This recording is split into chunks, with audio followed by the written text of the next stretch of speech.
próxima palestrante vai falar sobre uma pauta que é o assunto do momento, que não tem como você ficar de fora se você quiser fazer negócio, se você quiser estar nas empresas, ou sua empresa também quiser fazer negócio, que é a pauta ESG, né, que é a pauta que fala de meio ambiente, social, governança. E ela, né, que vem direto da Coreia para o Brasil para falar aqui com a gente, Yoo Jun Kim, né, espero ter acertado o nome dela, ela me ensinou aqui nos bastidores. Ela que é membro de conselho da Future Carbon Group e comitê de auditoria do Hospital Alemão Oswaldo Cruz, consultora de sustentabilidade, risco e compliance, palestrante, cofundadora do Mundo ESG e ex-promotora de justiça do Ministério Público de São Paulo, ou seja, super capacitada, super inteligente e vai vir aqui para o palco aqui para fazer essa palestra para vocês. Fica aqui com a gente. Obrigado, seja muito bem-vindo. Olá, Paulo. Prazer estar aqui com você. Obrigada. O palco é seu, vou ficar aqui de fora e daqui a pouco eu volto para a gente interagir com o público. Ó, bota a sua pergunta aqui e daqui a pouco ela vai responder. Muito obrigada por me receber aqui, pessoal do Abrão Fintech, a primeira, a maior fintech de câmbio do Brasil. É um orgulho participar desse evento, apresentando um tema tão relevante, né? Nós estamos falando do ESG, de sustentabilidade. Muita gente já deve ter ouvido falar desse acrônimo, mas nem todo mundo sabe ao certo o que significa isso, principalmente porque é uma agenda transversal, uma agenda que traz diversos valores éticos, morais, econômicos, financeiros, histórico, mas principalmente de direitos humanos. Antes de falar do ESG propriamente dito, eu queria me apresentar um pouquinho mais, além do que o Paulo falou. Como ele disse, eu sou coreana, nascida na Coreia do Sul. Muita gente me pergunta se eu sou da Coreia do Sul ou do Norte, como se fosse uma etnia. Então já fica aqui, pessoal. A Coreia é uma só, tá certo? Foi dividido ao meio, então é uma única etnia, como se Rio de Janeiro tivesse sido dividido de São Paulo. Nem sei se essa comparação, analogia foi boa, mas é um povo só. Eu vim para cá em 1990, junto com meus pais. Acabei trabalhando em diversas áreas, que me trouxe um pouco da visão do empreendedorismo. Mas por conta das oscilações da vida, eu quis buscar alguma coisa mais estável para mim, ao mesmo tempo agregar para o país que me recebeu tão bem, que me acolheu, que é o Brasil. Eu escolhi ser brasileira, sou brasileira naturalizada. Então, eu resolvi cursar a faculdade de Direito e fui prestar concurso público. E fui ser promotora de justiça. Para quem não sabe, Ministério Público tutela, protege, é vanguarda de alguns, guardião de alguns valores, como a ordem jurídica, crianças e adolescentes, meio ambiente, a probidade administrativa.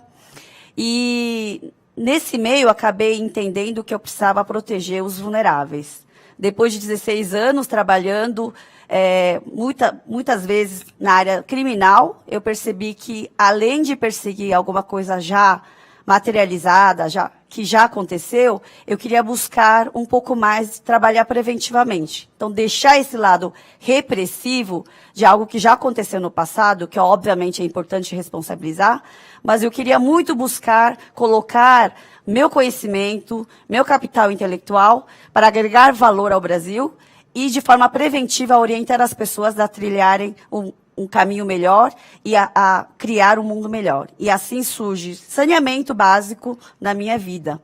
Como que isso surge? Saneamento básico, eu acabo tendo contato de que 15% da população brasileira não tem água encanada e outros 50% não tem tratamento de esgoto. Então, a gente vive em meio a efluentes, dejetos, e isso traz diversos danos. Saneamento que se chama básico, a população não tem acesso a um dos direitos fundamentais que traz a dignidade. Então, aí eu passo a aprender um conceito de externalidade. O que é o conceito de externalidade? Já estou trazendo conceitos ESG. Que tudo que a gente faz, enquanto ser humano, principalmente como empreendedor, tem um resultado não previsto, geralmente não planejado. Se a gente abre uma empresa, a gente obviamente quer vender nosso produto, nosso serviço e gerar lucro. Mas, além disso, a gente gera algumas externalidades negativas, que é criar poluição, trazer injustiça social, de repente acabar com a natureza, com os recursos humanos, enfim. Mas também traz as externalidades positivas, que no caso do saneamento é trazer mais qualidade de vida.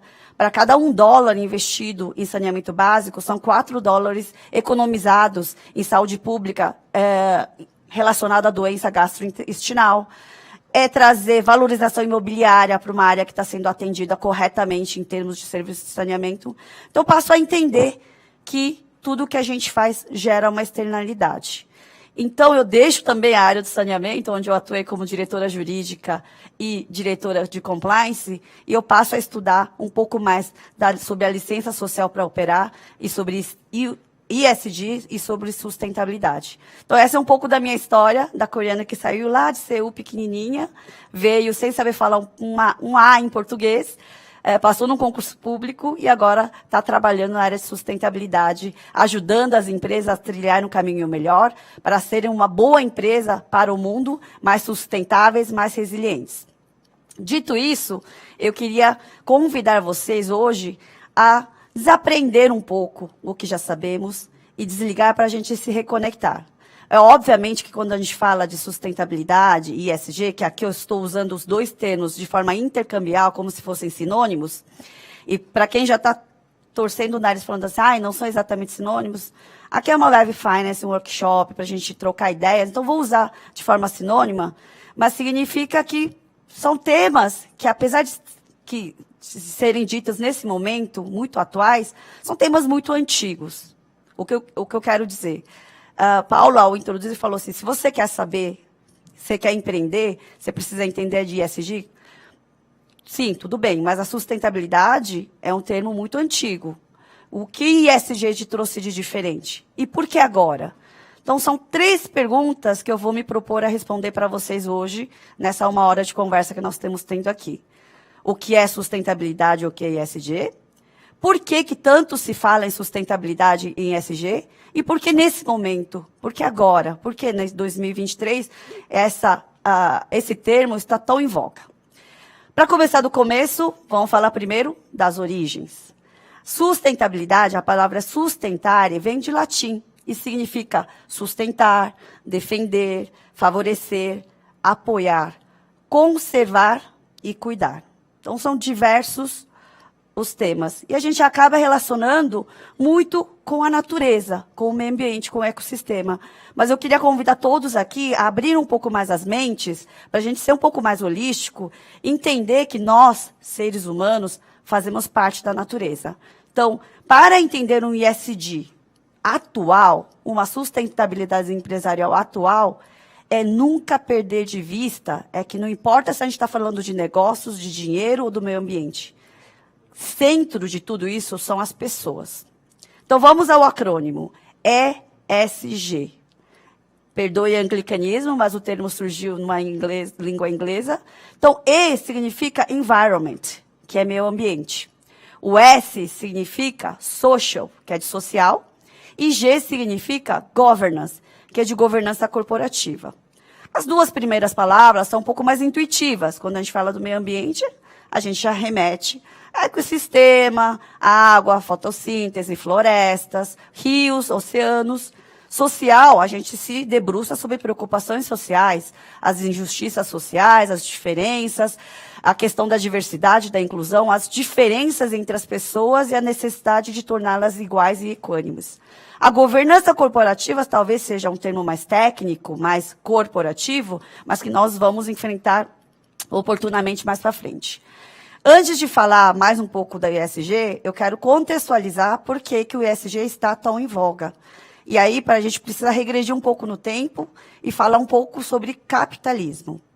Primeira coisa que eu gosto de lembrar, além de as pessoas estarem no centro, a gente está falando de Web Finance, sobre empreendedorismo, sobre mercado financeiro. Então, nós estamos falando de negócios, de business. Por muitas vezes pode parecer que papo aqui, vamos abraçar uma árvore, salvar as florestas, abraçar uma criança indígena, dar um beijo nela, falar de sindicalismo. Gente, não é nada sobre isso. É sobre um modelo de negócio, sobre um modelo de aportar dinheiro, sobre formas de você investir para tornar o mundo melhor e fazer ao máximo do capital. Enquanto estivermos falando de capitalismo, nós estamos falando de remunerar capital. E eu quero falar aqui de dois termos, o capitalismo de shareholder e capitalismo de stakeholder. O que isso significa? Shareholder significa acionista, ao passo que stakeholder significa partes interessadas. Por muito tempo, o mundo viveu com o conceito de capitalismo de shareholder, capitalismo de stakeholder. O que isso significa? Que o papel da empresa foi feita é para gerar e maximizar os lucros. Para quem? Para os acionistas a curto prazo. Justo, legítimo, aquele que investe o dinheiro, quer rentabilizar e quer ganhar dinheiro. E esse conceito predominou por muito tempo e é um conceito que foi defendido por um economista de sobrenome Friedman, que ganhou um prêmio Nobel da Paz, prêmio Nobel de Economia. Então, imagine os senhores se é um conceito fácil da humanidade abrir mão. Só que, paralelamente, na década de 70, surge um outro conceito de capitalismo, que exatamente é o capitalismo de stakeholder. Eles se contrapõem? São conceitos que se afastam, um desmente o outro? Não. Tanto que eles têm um termo em comum, que é o capitalismo. Só que ele troca, em vez de shareholder, vem o stakeholder. Em vez de acionista, o foco está nas partes relacionadas. O que isso significa? A empresa precisa continuar a gerar lucro, óbvio, precisa criar emprego, renda, riqueza, precisa pagar impostos, tributos, tudo isso. Mas, além disso, precisam gerar um valor compartilhado e trazer uma prosperidade para todos que estão envolvidos nesse circuito, todos que estão nessa rede, que são as partes relacionadas. E quem a gente entende por partes relacionadas? São os colaboradores, são a comunidade, a sociedade, são os fornecedores, parceiros de negócios e, obviamente, os acionistas. Dinheiro é deles, capital é deles. Obviamente que a gente ainda precisa gerar lucro rentável, longo prazo, mas todas as demais partes relacionadas precisam ter uma prosperidade dentro desse circuito. Não dá mais para as partes relacionadas ficarem somente com a parte ruim, que seriam tal das externalidades negativas. Então, quando o capitalismo de stakeholder surge, é exatamente para quantificar e entender que todas as externalidades negativas geradas por um determinado empreendimento, serviço ou produto, também precisa absorver essa parte negativa e agregar valor para aquela comunidade. Isso na década de 70, que é exatamente em 1972, quando acontece a primeira conferência da ONU para tratar sobre meio ambiente humano lá na cidade de Estocolmo. Então, esse é o primeiro grande marco. Depois o mundo passa um tempo, na década de 90, surge uma outra teoria bastante falada pelo mundo do ESG, que é do John Elkington, que ele fala do tripé de sustentabilidade. Ele escreveu um livro que fala sobre canibal que come com garfo e faca, com uma sátira, né? Canibal, fazendo referência ao capitalismo, a moda antiga, esse capitalismo mais agressivo, perverso, que explora as pessoas, que destrói a natureza sem pensar na finitude dos recursos, e fazendo essa alusão, traz uma embalagem bonitinha, que é canibal comendo com garfo e faca. Será que ele deixa de ser canibal? Ele deixa de ser canibal para ser mais humano? Então, uma crítica a isso. E ele propõe um novo modelo, que são conhecidos como tripé da sustentabilidade, porque vem em 3 P's, letras P. PPP de People, Planet e Profits. De novo, desculpem o anglicanismo, mas basicamente pessoas, o planeta, a biosfera, a natureza, o ecossistema, e o lucro, por último, nesta ordem. A gente pula agora para ano 2000, e ano 2000 vem um grande marco, também um grande milestone para essa agenda de ESG, que em 2004 é realmente a primeira vez que é falado nesse acrônimo ESG, quando o secretário da ONU, Kofi Annan, endereça uma carta para os 50 maiores CEOs da área financeira, dos bancos e grandes fundos, pedindo para que, quando esses grandes CEOs forem aportar dinheiro para fazer investimento, eles olhem não somente os indicadores financeiros de um determinado empreendimento ou empresa, mas também olhem para os indicadores não financeiros baseados em preocupações socioambientais. Então, é a primeira vez em 2004, no organismo internacional, ONU, surge esse termo. Em 2006, a partir dessa carta, surge Princípios de Investimento Responsável, PRI, e em 2010 surge o capitalismo consciente. Não sei se vocês já ouviram falar da rede de supermercado Whole Foods dos Estados Unidos. Ele, o CEO dessa empresa, junto com o professor universitário de marketing, ficam preocupados como os negócios estão sendo feitos, da falta de encantamento com os clientes, e começam a pregar capitalismo consciente, muito em linha do que diz o tripé da sustentabilidade e do capitalismo de stakeholder. Agora a gente pula para a década de 2020, e lá vem, em 2018, primeira vez que o CEO da BlackRock, para quem não sabe, BlackRock é uma das maiores gestoras de fundos, dirige uma carta aos seus acionistas, também enfatizando da necessidade de se atentar para a agenda ESG, das preocupações socioambientais, de como o mundo está degenerando o meio ambiente de um recurso finito e de como nós precisamos passar de uma economia linear para uma economia circular. E essa agenda é reforçada ainda mais em 2019, no Fórum Econômico em Davos, que também é mencionado a importância da agenda ESG. Mas por que agora? Se em 1970 já se falava das preocupações socioambientais, lá teve primeiro fórum para debater meio ambiente no sentido internacional da ONU, tripé da sustentabilidade. Em 2004 é mencionado o ESG pela primeira vez, mas vocês, assim como eu, acredito que tiveram contato com esse assunto de uma forma mais recente, de uns 3, 4 anos para cá. E o porquê? Certamente o porquê, vocês sabem. Covid-19 afetou nosso mundo de uma forma sem igual. Então, essas repercussões não foram somente de ordem biomédica, epidemiológica, mas veio mudar em escala global todos os impactos socioeconômicos e ambientais, políticos, históricos, escancarando algumas diferenças de pessoas que pareciam que todos nós estávamos debaixo de uma mesma tempestade, mas alguns tempestade com casa, comida, roupa lavada, e outros tendo que arriscar a própria vida para trabalhar. Então, essas diferenças socioeconômicas realmente vieram acelerar essa agenda para a chamada de um reset, de um ressignificado do capitalismo, né? E, paralelamente a isso, a geração Z está começando a aportar a sua força de trabalho, está começando a decidir ser relevante como consumidor, e é uma geração com uma maior consciência do papel do consumidor, enquanto colaborador, enquanto cidadão. Eles não querem aportar força de trabalho deles em qualquer empresa que não tenha alinhamento de propósitos. Eles também estão dispostos a consumir e a pagar um pouco mais por aquelas empresas que respeitam mais a natureza e os direitos humanos. Paralelamente a isso também, a Web 4.0 e a hiperconectividade. Todos nós aqui estamos super conectados, plateia interativa, tudo transmitido ao vivo, vocês vão poder assistir depois. Nossos objetos de casa estão interligados a uma rede, né, Internet das Coisas, a realidade aumentada, a inteligência artificial, blockchain aí vindo mudar até a questão bancária, financeira, trazendo essa possibilidade de a gente checar os dados sem necessidade de ter um lastro bancário. Enfim, estamos vivendo uma nova era.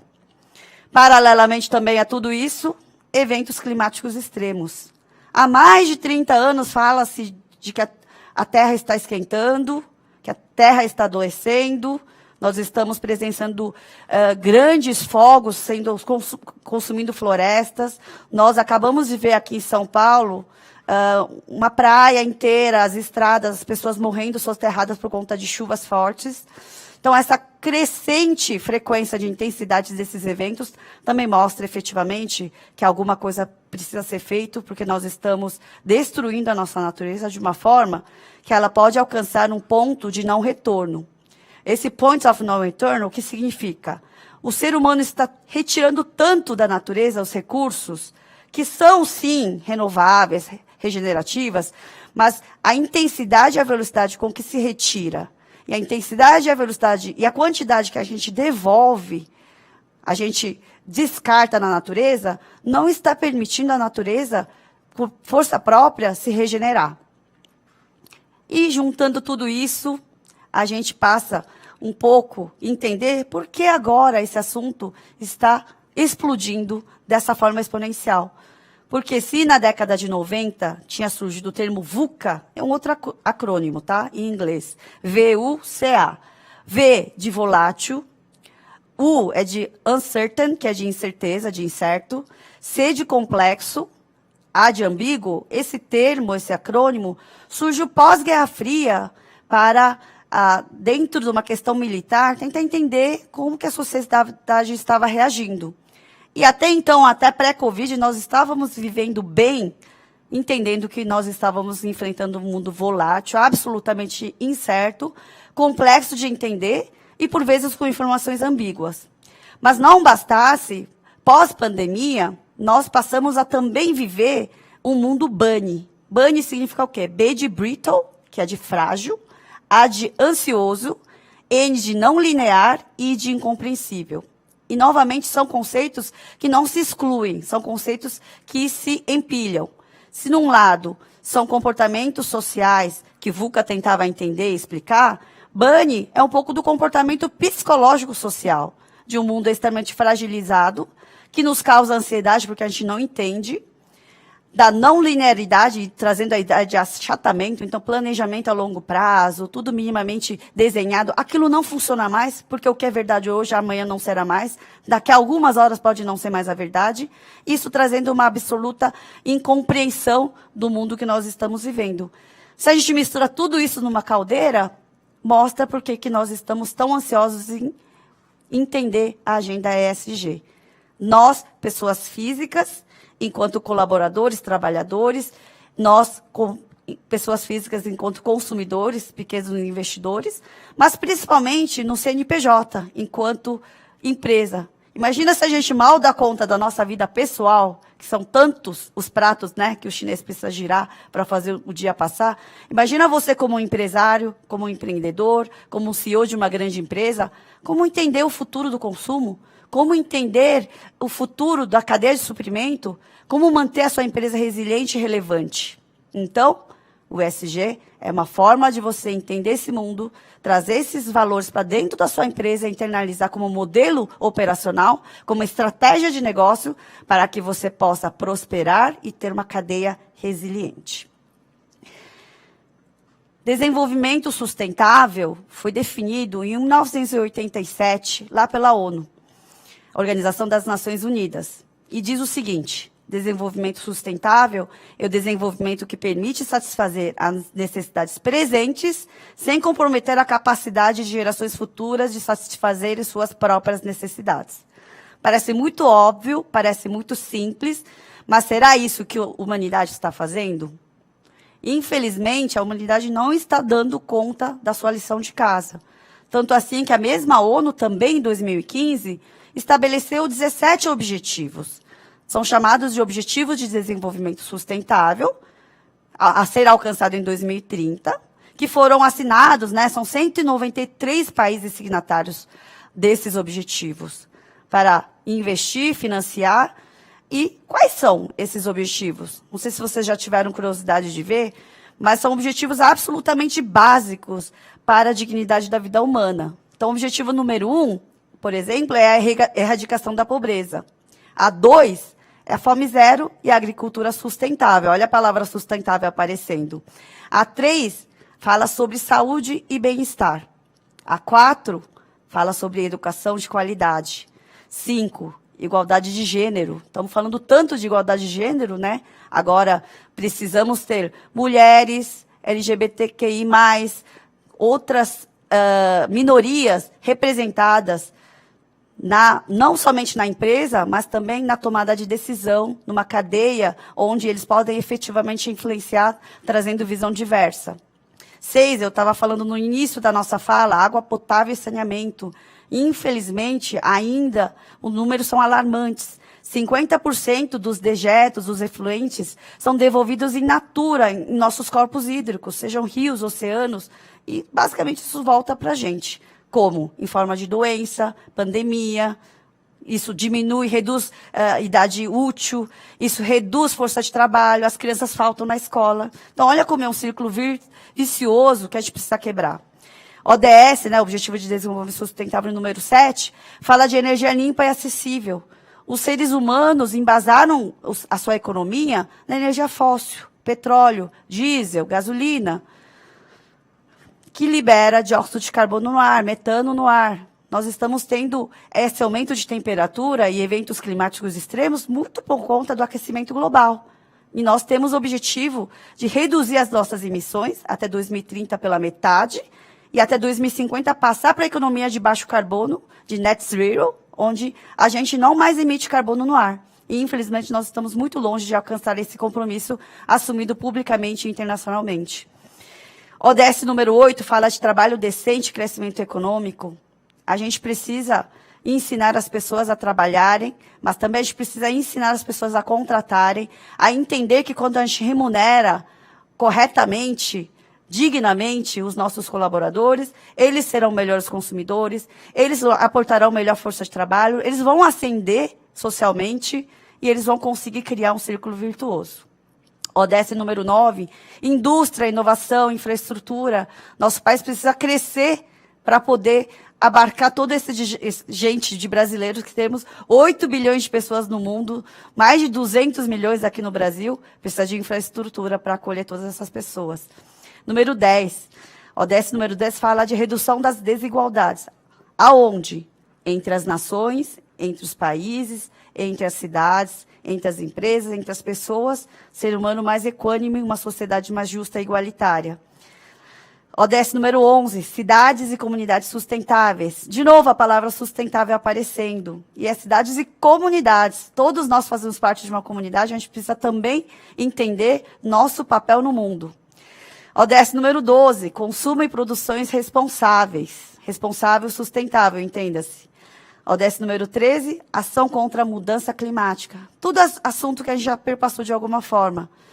ODS número 14, vida na água, falando de biodiversidade. Todos aqueles dejetos industriais, residenciais, não tratados que vão direto para o corpo hídrico, afeta a vida na água. De forma que a gente está perdendo nossa biodiversidade, peixe, fontes de alimento, tá certo? ODS número 15, vida terrestre, mesma coisa. Árvores, florestas, nós estamos destruindo nossas florestas. Floresta em pé tem que valer muito mais do que floresta deitada. ODS número 16, paz, justiça e instituições eficazes. Quem não brigou na ceia de Natal por conta da política, dessa polarização? Quem não bloqueou alguém na rede social porque não concordava? Nós estamos vivendo uma era de absurda intolerância, de ressentimentos. E aqui nós estamos colocando como meta sermos mais humanos. No mundo do chat GPT, da inteligência artificial, se a gente não for humano, nós vamos ser excluídos. Você tem preocupação em garantir seu trabalho? Seja cada vez mais humano, treine seu olhar. E o último ODS fala das parcerias e meios de implementação. O que parceria é? É co-criar, é cooperar, é co-empreender, é entender que nada de grandioso a gente faz sozinho. Então, o ODS, esses 17 ODS, que são desdobrados em 193 países, 169 metas, nada mais, nada menos do que a gente fazer o nosso básico como ser humano, enquanto pessoa física e enquanto empresa. Entrando no pilar do meio ambiente, para quem está aí ouvindo, tem que entender que nós trabalhamos com a questão da materialidade. O que isso significa? Materialidade é matéria, é o fundo, é o que interessa, é o que tem de relevância numa empresa. Então, quando eu falo de materialidade do eixo ambiental, se você é uma empresa de fintech, como é o caso de Abrão Filho, não adianta eu falar assim, nossa, eu sou uma empresa super ESG, porque eu fiz inventário de crédito de carbono, eu vejo quanto de carbono eu emito, eu vou lá e eu zerei o meu crédito de carbono. Gente, uma fintech não é uma empresa de óleo e gás, não é uma empresa de cimento, siderurgia, mineração, não libera muito CO2 para a sua atividade fim. Então, obviamente que é importante esse olhar do meio ambiente, mas qual é a materialidade mais importante para uma fintech, por exemplo? Eu diria que é o social Eu diria que é o da governança. Social por quê? Trabalha basicamente as pessoas. Então, ali precisa ter diversidade, ali precisa ter inclusão, ali precisa ter segurança psicológica para as pessoas trabalharem. Vocês entendem o que eu quero dizer? Diferente de uma empresa, por exemplo, de mineração, de siderurgia, esses grandes poluidores que a gente fala, que emitem muito CO2, não adianta falar, mas no meu conselho de administração eu tenho um trans e uma mulher. Então eu exerço diversidade. Gente, isso não é material, não é relevante para essa empresa. Essa empresa, sim, precisa ver transição de matriz energética. Essa empresa, sim, precisa ver questão de CO2 para poder contribuir em menor escala as emissões, tentar zerar essas emissões. Então, entendo que com esses 2 exemplos vocês conseguem entender o que seria materialidade. Enquanto materialidade ambiental, eu trago alguns dos temas aqui, que eu não vou ter tempo de discorrer com todo mundo, mas é importante pelo menos vocês ouvirem uma vez e levar para a empresa de vocês. Olha, acho que tem uma relevância, uma pertinência temática da minha empresa. Minha empresa trabalha com X para entregar determinado serviço, traz que tipo de externalidade. Então, vamos as materialidades. Então, aqui eu trouxe para vocês questão da mudança climática, todo mundo tem que estar atento a isso. Gases de efeito estufa, então hoje tem jeito da gente calcular, baseado em ciência, quanto uma atividade libera de CO2 na atmosfera, dá para diminuir mudando as técnicas, ou dá para compensar essa emissão. Eficiência energética, hoje a gente precisa trabalhar com energias renováveis, os biocombustíveis estão vindo com muita força, estão se falando de hidrogênio verde também, painel solar, eólica, não interessa. Se tem um fogãozinho a gás lá, pense em trocar por um forno elétrico, é menos poluente. Gestão de recursos hídricos. Como a empresa de vocês estão lidando com gestão de recursos hídricos, gestão de efluentes, gestão de resíduos sólidos, a qualidade do ar, a questão da biodiversidade, se você trabalha com alguma coisa relacionada a agrodefensivos, por exemplo, será que vocês estão mantendo a biodiversidade do solo? Serviços ecossistêmicos, isso é uma outra coisa que a gente não conversa. Mas quando as abelhas fazem a polinização, as árvores fazem fotossíntese, a gente tem sol, energia solar, tudo isso, gente, é o que a natureza nos dá gratuitamente, ano a ano. E isso, se a gente for quantificar, já tem estudo mostrando que é 2 vezes PIB mundial. O que os seres humanos, o planeta, absorve e utiliza do sistema ecossistêmico equivale a 200 trilhões por ano. E é um pouco sobre isso que a gente está falando, de como a gente tirar menos e descartar menos, para que a natureza possa se regenerar e continuar trazendo para a gente. Então, é a questão de conservação sustentável do solo, conservação da biodiversidade, economia circular e saber lidar com os produtos perigosos. Então, essa seria a materialidade do eixo ambiental. Já a gente falando da materialidade do pilar S, do social, queria falar um pouquinho, contextualizar um pouquinho mais a questão da social. Por quê? Quando eu pergunto, numa das minhas consultorias para empresas, mas o que vocês têm de responsabilidade social? O que vocês têm dessas iniciativas? Aí o pessoal fala assim, na minha empresa, a gente tem dia do voluntariado, todo mundo veste a camiseta da empresa e vai fazer alguma ação social, ou a gente distribui a cesta básica. Durante a pandemia, muitas empresas entregaram álcool gel, produtos de limpeza. Tudo isso é importante? É óbvio que é importante, pessoal. Mas a responsabilidade social não é mais só isso, tá certo? No passado, a responsabilidade social surgiu como um assistencialismo, uma filantropia corporativa, muito ligada a questões morais, éticas, muito ligada à religião, religiosidade de cada um dos acionistas e donos, mas nunca tinha a ver muito com uma questão do core business, não era uma estratégia, era um departamento segregado, segundo plano, sempre tocado por uma mocinha, né? A mocinha da responsabilidade social, ligada à reputação, imagem, um pouco dessa coisa ainda incipiente inicial. Só que hoje mudou. Hoje, quando a gente fala de responsabilidade social, em vez de ser a mocinha, nenhum problema em ser a mocinha, mas passou de um departamento que é backstage, né, do back office, passou por uma estratégia. Hoje, quando a gente fala de responsabilidade social dentro do ISG, esse assunto é tratado por conselhos de administração, conselhos deliberativos, comitê de ISG, então, saiu do bottom e escalou. É um assunto alinhado com a estratégia, com tomadores de decisão. Por quê? Tem a ver com o aumento de competitividade e dos lucros, não tem mais a ver com filantropia, ser bonzinho com alguém mais socialmente e materialmente desprevenido. Não é isso. É falar sobre gestão de stakeholders, gestão de partes relacionadas. Quando a gente fala de responsabilidade social, inclusive a gente está falando dos colaboradores. E eu sempre gosto de falar, se a sua empresa tem algum tipo de serviço ou produto em que seu colaborador também é consumidor, aí ele pode ser seu maior detrator ou ele pode ser seu maior promotor. Se você exercita uma boa responsabilidade social, uma boa governança, e você diz o que você faz o que você diz, seu colaborador é o que vai mais agregar valor ao seu cadeia de valor. Agora, se ele não consome seus produtos, porque ele tem escolha de ir partir por outros produtos, tem alguma coisa muito errada. Então, até os colaboradores entram na questão da responsabilidade social. Por quê? A gente está falando de remuneração justa, de descanso, a gente está falando de possibilidade de ascender, de alcançar outros patamares dentro da empresa, a gente está falando de formação de gente, de retenção de talentos, né, de atração e de retenção de talentos. A gente está falando de encantar clientes.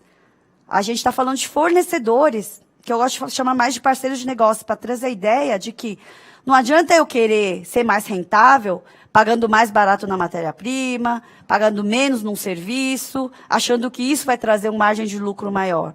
Eu estou o quê? Estou esmagando, estou pressionando o meu fornecedor, meu parceiro de negócio, de repente ele quebra. De repente ele quer te atender, mas ele trabalha com margem de lucro tão pequeno, ele pressiona tantos fornecedores dele, ou tantos funcionários dele, que essa empresa não vai estar lá mais para crescer junto com você. Se você quer crescer como empreendedor, como empresário, como empresa, precisa entender que toda a cadeia de valor precisa crescer junto com você para fornecer uma cadeia de suprimento resiliente, resistente. Ainda sobre o S, então, voltando. Social, responsabilidade social, não é mais assistencialismo, filantropia, é uma estratégia de negócios e se subdivide em dois grandes pilares, dois conceitos macros.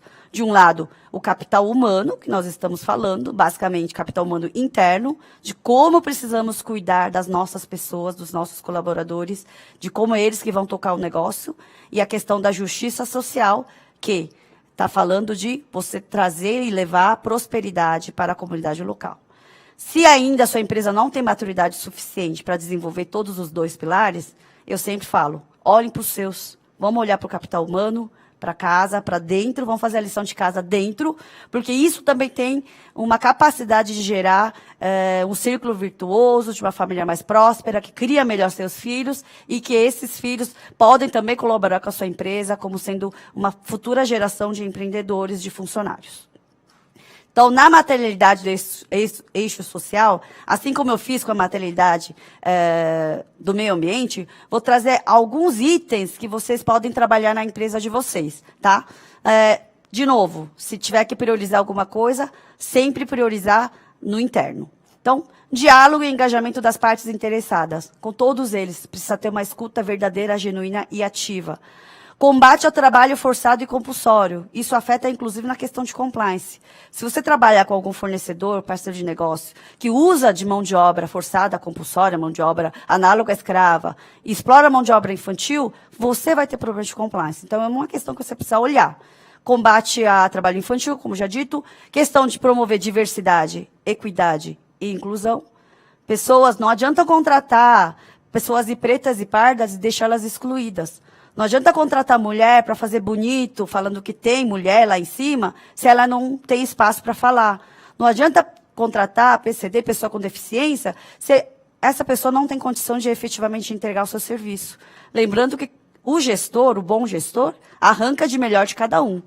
Então, tenha isso em mente e promovam a diversidade, mas principalmente a inclusão. Relações de prática de trabalho, o desenvolvimento profissional. Ninguém quer entrar numa empresa e fica colocando só um parafuso no mesmo lugar. Essa pessoa não trabalha feliz, essa pessoa não vai crescer. Então, entender que seres humanos precisam crescer. Saúde e segurança ocupacional, saúde física, mas também segurança psicológica, direito de errar, de ser quem é, de não ser debochado por esses motivos, liberdade de associação, ter uma clara política de remuneração e de benefícios, ter promoção de responsabilidade na cadeia de valor, um bom relacionamento de consumidores e clientes, bom relacionamento com seus fornecedores, resumidamente, ser um bom gestor de direitos humanos.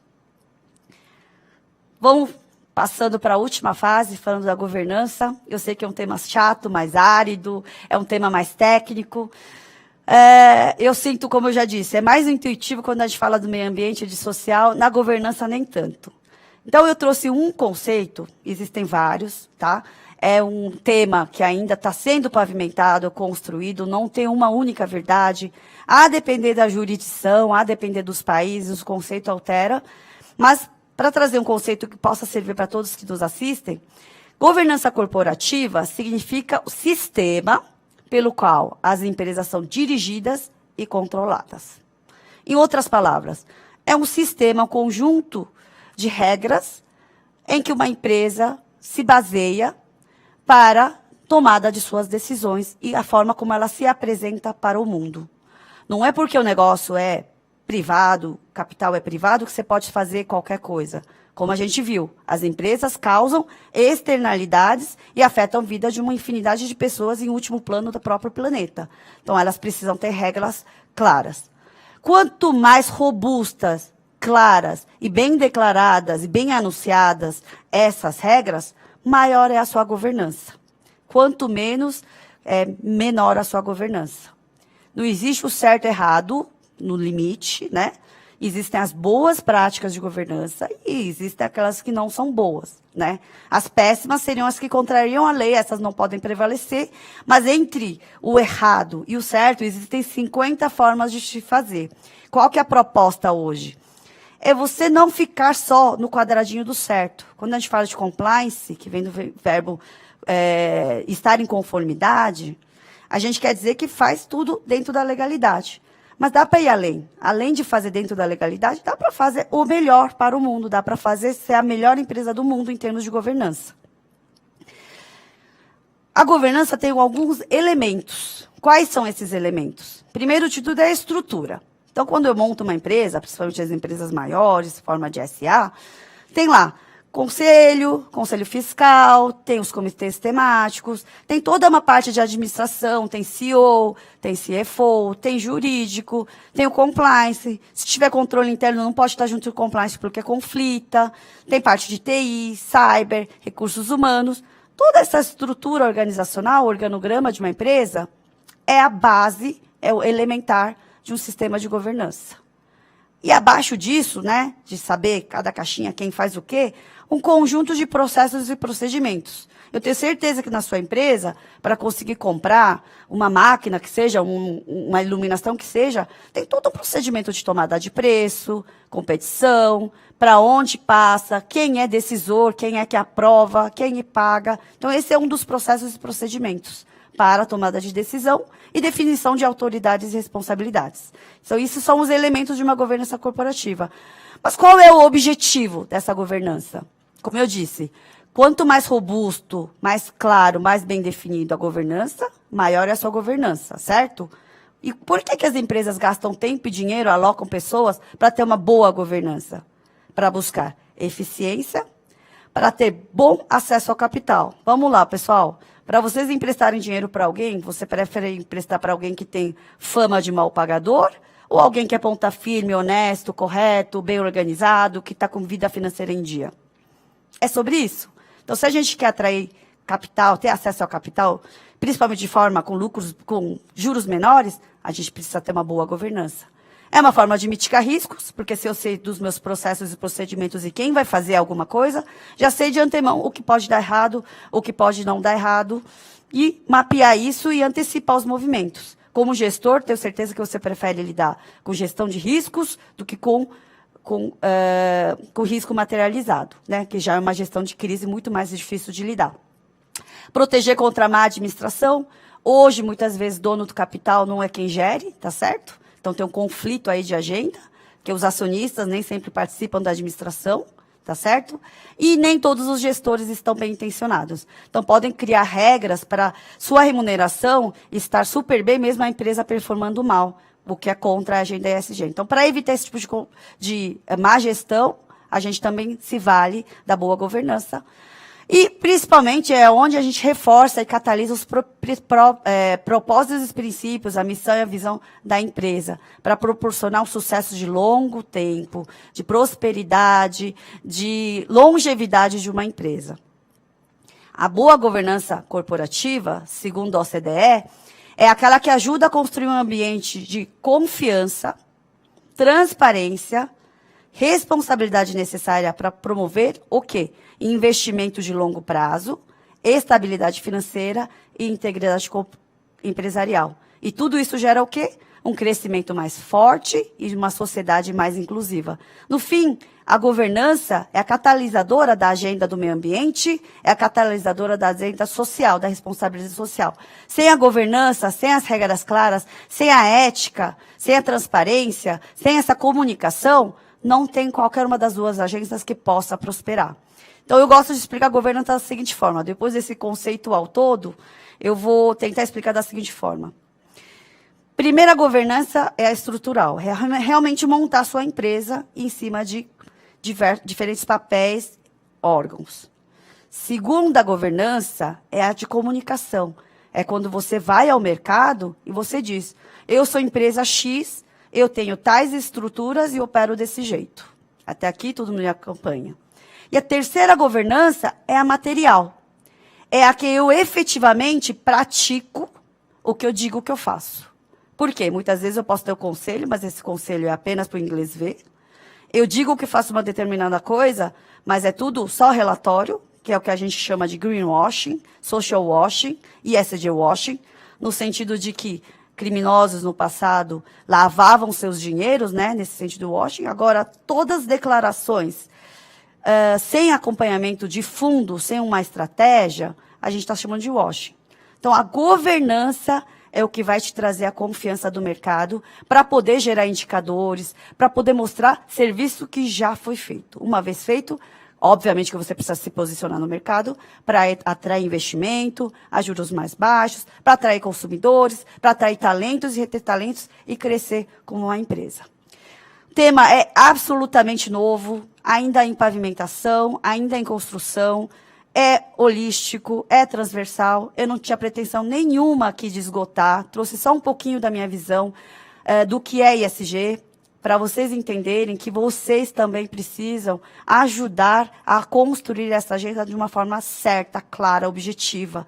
Se você não é empresário, você pelo menos é consumidor, você pode ser investidor, você pode ser um trabalhador. Então, escolham bem a forma de consumir, escolham bem seus descartes, como você trata o meio ambiente, escolha bem como você trata as pessoas. A gente não descarta só coisas, também descartamos pessoas e elas voltam marginalizadas, trazendo insegurança para o nosso país, para o nosso cotidiano. Então, é uma tomada de consciência de um capitalismo menos opressivo, menos agressivo e mais cooperativo. Muito bom. E eu acho que você trouxe um termo que eu buscava esse termo, talvez muita gente já conhecesse, mas a questão da materialidade, né? Que eu acho que isso é muito importante. A gente vê muita gente falando da pauta ESG, mas quando você vê a materialidade das ações frente ao tamanho da empresa, a pegada ambiental, tudo isso às vezes não tem materialidade. Então acho que é bacana esse tipo de conceito, né, que traz até uma reflexão para as próprias empresas. Realmente eu estou me empenhando na pauta ESG, né? Eu acho que isso é muito importante. E vamos fazer aqui a primeira pergunta do público aqui, né? Vamos lá. O delay do Brasil, né? Ou seja, a distância do Brasil com relação ao mundo, principalmente na União Europeia e nos Estados Unidos, é nítido. Você acha que o ESG foi compreendido de fato pelo nosso país por conta da Lava Jato? Olha, primeiro, eu vou segregar a pergunta, vou compartimentar. Não me entendam mal, mas eu acho que o Brasil vive um momento evolutivo enquanto civilização muito diferente do que a Europa. Aí pode ter gente falando assim, mas os europeus destruíram tudo pelo mundo e agora eles querem apontar dedo para a gente economizar, para a gente não destruir. Assim, não vamos entrar nessa discussão, porque não tem fim, porque o mundo é um só. Assim, o pessoal adora falar, joga fora.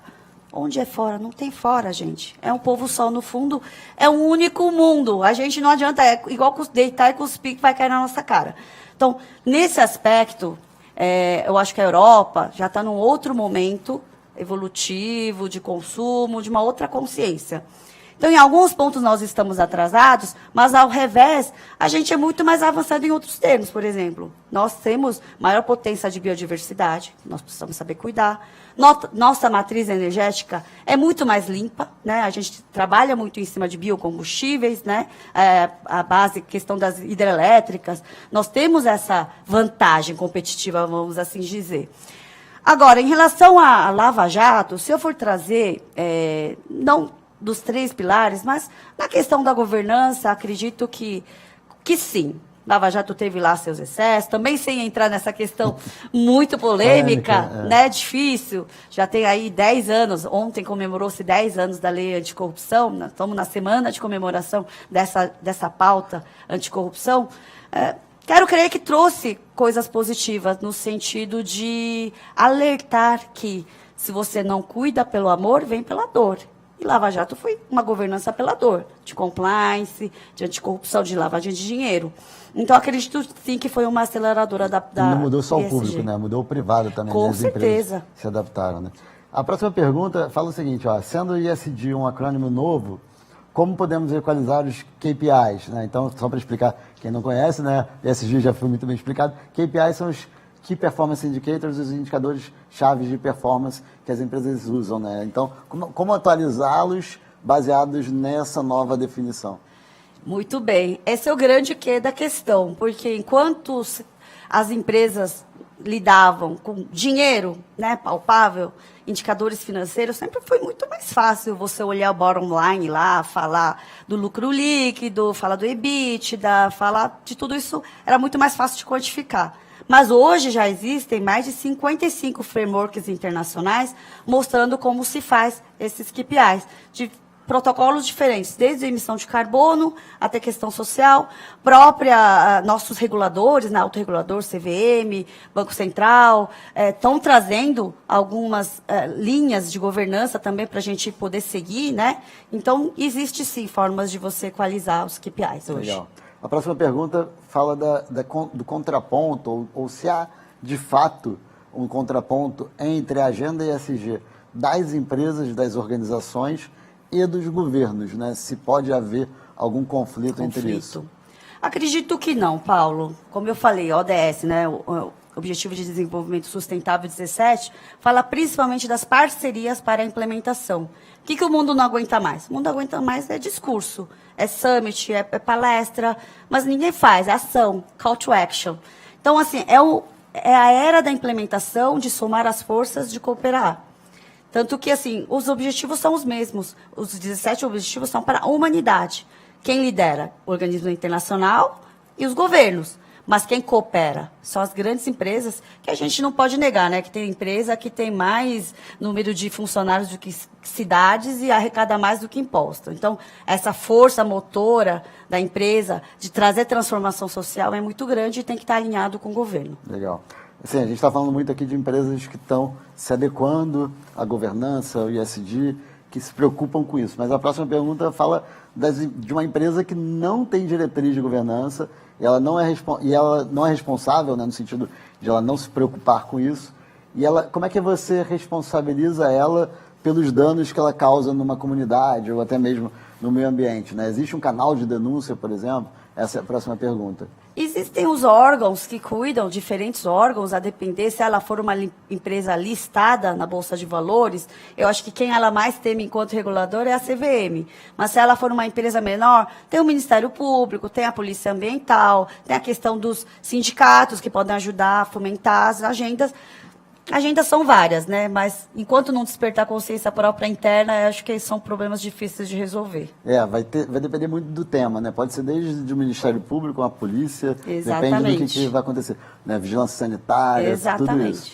Próxima pergunta fala sobre legislação brasileira, regulamentação dos créditos de carbono, incentivos, financiamento. Como é que está isso? Caramba, agenda que dá para ficar 3 horas discutindo aqui. Para quem não sabe, nosso mercado de crédito de carbono ainda é voluntário, ou seja, as pessoas não são obrigadas, as empresas não têm obrigação por enquanto. Está começando a haver alguma movimentação para movimento de concessões florestais, tem alguns estados um pouco mais maduros nessa questão, mas, por enquanto, é uma agenda voluntária com capacidade potencial enorme de gerar riqueza e que também vai trazer maior sustentabilidade. Então, todos deviam ficar muito atentos. É verdade, é verdade. E eu posso até falar por prática que a sociedade consegue influenciar na agenda dessa discussão no Congresso, que está discutindo, está votando esse tipo de pauta. Então, você que está em casa, você pode participar desse tipo de debate.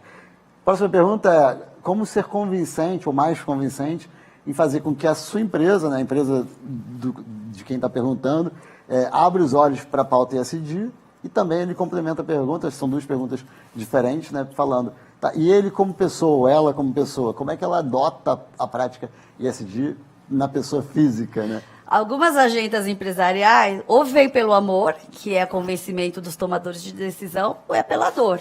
Compliance foi exatamente assim. Ou implementava por bem, ou acontecia algum fato que você ficava impossibilitado de seguir com seus negócios.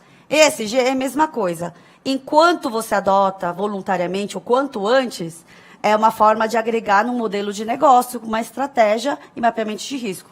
Se não adotar, é perda de oportunidade, é perda de acesso ao mercado, é perda de acesso ao dinheiro.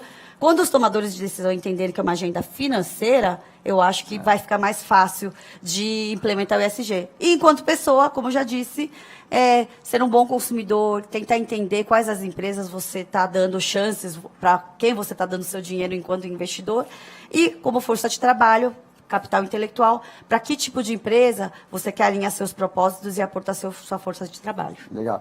Um pouco que você falou até no início, né? Mesmo que a pessoa, a consciência do sócio, do acionista, não seja realmente ligada à pauta ESG, ele tem que entender, olha, hoje o mercado quer isso, os investidores querem isso, o consumidor quer isso. Então, mesmo que não seja por vontade própria, ele tem que aderir, porque senão ele vai ficar de fora. É uma força motora que vem mercado, empurrando, né? Exatamente. E aqui a pessoa quer mudar a carreira, transição de carreira. Pauta ESG é primordial, ela está falando isso, eu concordo. Qual dica que você dá para quem quer ingressar nessa carreira, nessa pauta, fazer uma transição? Essa é a pergunta que eu mais recebo no meu inbox do LinkedIn. Tem bastante material lá para quem quiser me seguir no LinkedIn. Pessoal, começa pelo conhecimento, né? Conhecimento é força, a gente está sendo inundado por informações. Eu procuraria um bom curso para formação. Ainda em questão de certificações, eu não acredito muito, acho que não tem ninguém que possa dizer que você está preparado ou não, mas começar a se expor às pessoas que estão trabalhando com essa matéria, porque a nossa força é formar redes. Então, procure um bom curso, uma boa formação, procure entender o que as empresas estão fazendo, tem relatórios integrados, tem relatórios de sustentabilidade, procure empresas que estão estruturando essas áreas, se coloca à disposição. Acho que é tudo questão de energia, né? Se a gente começa a nos movimentarmos, tem alinhamento dos astros. E a pessoa também não precisa focar nos 3 pontos de uma vez só, né? Ela pode escolher aquilo que tem mais a ver com a carreira dela, né? São muitos os assuntos. É importante ter uma visão geral, porque a gente não pode separar o acrônimo, não à toa elas vieram juntas, as 3 letras. Mas você ter uma visão mais profunda de algum desses pilares também te ajuda a conseguir uma colocação. E qual a importância da sustentabilidade no mundo corporativo com relação à nova era? Próxima pergunta aqui dos nossos espectadores. O principal ponto é o que você teria mencionado. Agora, esse ativismo, né? Ativismo dos investidores, ativismo dos consumidores, a geração Z chegando. Pela primeira vez, o mercado de trabalho vai ter empresas aí com 4 gerações trabalhando juntas pela primeira vez. Não é fácil, questão de comunicação. Então, a nova era, para mim, apesar de toda a tecnologia, é ser humano. Se você entender o que é ser humano e que tipo de mundo você quer deixar para as futuras gerações, é o que se torna sustentável. Quando a gente fala que uma relação é sustentável ou não, é o que a gente está falando que é duradoura, né? Então, para ter algo duradouro, tem que ser algo que agrada a todos ou a muita gente. Então, dentro das suas empresas, lá fora no mundo, a gente precisa agradar as pessoas. As pessoas precisam se identificar com o seu propósito. E como o Brasil, né, o nosso país, pode ser mais consciente e sustentável? O Brasil é um país absolutamente abençoado, eu digo isso porque eu nasci num outro país com recursos muito parcos nesse aspecto, Brasil precisa ter tomada de consciência de que a gente é uma potência em biodiversidade, de bioeconomia, que nós precisamos ativar isso, precisamos ser protagonistas dessa agenda. Só que ainda tem muitos interesses conflitantes, né? Então, no dia que a gente conseguir alinhar isso, entender que a gente ativando bioeconomia, a gente tira muita gente da fome que está passando, que é um absurdo um país como o nosso, pessoas passando fome, que nunca foi por questão de escassez, sempre foi por questão de distribuição, má distribuição, né? Então, acho que nós conseguiremos ser uma potência mesmo, sem qualquer dúvida. E o Brasil tem toda essa biodiversidade, né? Então, aproveitar disso não só para uso interno, mas até como negócio, né? Isso pode ser incrível, né? E quais são as principais estratégias que as empresas podem adotar para integrar a sustentabilidade e os princípios ESG em suas operações e na tomada de decisão? Primeira coisa que precisa fazer é entender a maturidade da empresa. Então, entender o que cada empresa faz. Porque você já pode ter uma vocação, né, interna. Por exemplo, sua empresa já é, de alguma forma, super eco-friendly, você precisa mapear isso. E entender em qual nível você gostaria de chegar. E entender esse gap. Quais ações você precisa fazer. Porque é sobre implementar, é sobre plano de ação. Então, a melhor estratégia é tirar uma fotografia atual, tirar uma fotografia do futuro, que é o que você gostaria de ver, e ver as ações que precisam ser implementadas nesse meio. Às vezes a empresa já até aplica bastante sem saber, né? Exatamente. É o que eu tenho visto de bastante, que fica muito em diferentes áreas, e entender também que o ESG não é um departamento, é a empresa como um todo. Claro. Né? Vai ter que ter uma empresa para empacotar, para gerar indicador, para fazer os relatórios, tudo bem. Mas tem que perpassar na cabeça de todo mundo. Tudo que for sendo desenhado enquanto negócio tem que ter as 3 letras imbuídas. Do topo até o chão, cascateando, né? Cascateando. E como a adoção das práticas sustentáveis e a consideração dos critérios ESG podem impactar a reputação e o valor de mercado das empresas? Absolutamente tudo, tudo, tudo. Né? Falávamos agora há pouco do ativismo, e se você não cuida da sua imagem, você não persiste mais nesse mundo. E a reputação, eu adoro dizer, não é o que você pensa da sua empresa, é que os outros pensam e dizem, né? Tem gente que faz muito bem internamente, mas não sabe divulgar, eu acho que é uma minoria. Tem gente que fala que faz, mas quando a gente vai olhar de dentro, não é nada daquilo. Aí você cai nos washes, que é uma farsa, é uma mentira, e isso não se sustenta. E mais cedo ou mais tarde, isso cai por terra. Aí é uma crise de reputação, uma crise de confiança sem fim. E aí a perda de valor, perda de mercado, a ponto de poder quebrar a empresa. Olha, o tema é muito vasto, a sua palestra foi incrível, mas com certeza as pessoas podem aprender um pouco mais com você. O que você recomenda aí para quem quer entrar em contato, quem quer conhecer um pouquinho mais do seu trabalho? Deixa aí suas redes, seus contatos para as pessoas. Podem acessar meu LinkedIn, é Yum-ISG. Eu tenho uma plataforma de divisão de conhecimento absolutamente gratuito, que a gente produz conteúdo, vídeo, pílulas, a gente coloca textos lá para você, se chama Mundo ISG, a gente está no LinkedIn, a gente está no Instagram, está no YouTube. Então, conhecimento é poder, a gente está inundado de dados, mas vocês podem ir lá. Também tem um livro publicado, chama Fundamentos ISG, juntamente com Marcelo Zenkner e Fábio Galindo, que a gente trabalha com mais profundidade todos esses pilares. Muito bom. Obrigado. Eu que agradeço demais. Obrigado pela participação. Obrigada, pela Paulo. presença. Obrigada, pessoal da Abrão Filho. Muito bom. Obrigado. E você que está assistindo a gente, que está aí em casa, que está no escritório, onde você estiver, que você tem aqui também. A gente sabe que a gente vai ter mais palestra hoje, ainda até o final do dia. A gente tem muito conteúdo bacana.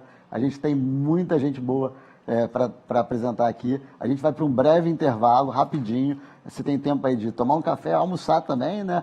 Beber uma água, responder os seus e-mails, WhatsApp e voltar para mais conteúdo. E o próximo palestrante é ninguém mais, ninguém menos que o Leonardo, que é o sócio, né, o nosso anfitrião aqui, na verdade. Eu estou como anfitrião aqui no evento, mas ele que é o verdadeiro anfitrião, que vai estar falando aí sobre esse mercado, sobre Abrão Filho, sobre o mercado de corretores e tudo mais. Vai ser muito legal, estou muito ansioso. E você já sabe, né? Abrão Filho tem a flexibilidade de uma corretora e a segurança de um banco. Então, aproveita esse intervalo também, entra lá no site da Abrão Filho, entra nas redes sociais, conhece conheça melhor os produtos, serviços e participe. E eu espero vocês daqui a pouquinho aqui para mais um pouco de palestra e mais conteúdo para vocês. A gente tem ainda a tarde toda de conteúdo. Até já. Fica aí. Vê aí o link, o vídeo que vai aparecer agora para você saber os próximos conteúdos. Até já. Um abraço.